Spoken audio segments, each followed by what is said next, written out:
हिंदी कहानी बेकार वस्तु। किसी संत के पास एक युवक ज्ञान लेने पहुंचा। विद्या हासिल करने के बाद उसने गुरु को दक्षिणा देनी चाहिए। गुरु ने कहा, मुझे दक्षिणा के रूप में ऐसी चीज लाकर दो जो बिल्कुल बेकार हो, व्यर्थ हो। शिष्य गुरु के लिए व्यर्थ की चीज की खोज में निकल पड़ा। उसने मिट्टी की तरफ हाथ बढ़ाया तो मिट्टी बोल पड़ी, क्या तुम्हें पता नहीं है कि इस दुनिया का सारा वैभव मेरे ही गर्भ से प्रकट होता है। ये विविध वनस्पति के रूप में ये रस और गंध सब कहाँ से आती है। यह सुन शिष्य आगे बढ़ गया। थोड़ी दूर जाकर उसे एक पत्थर मिला। शिष्य ने सोचा, क्यों ना इस बेकार से पत्थर को ही ले चलूं।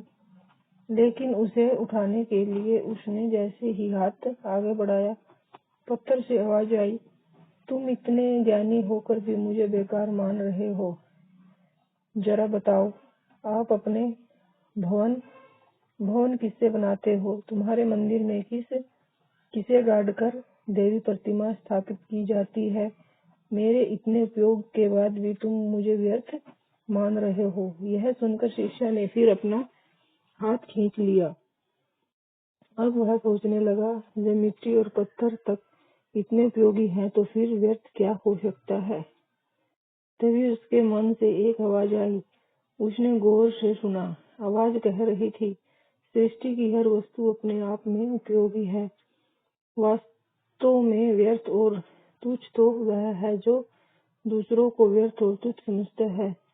व्यक्ति का अहंकार भी एकमात्र ऐसा तत्व है जिसका कहीं कोई उपयोग नहीं होता।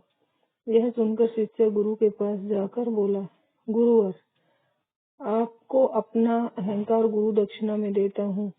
यह सुनकर गुरु बहुत खुश हुए।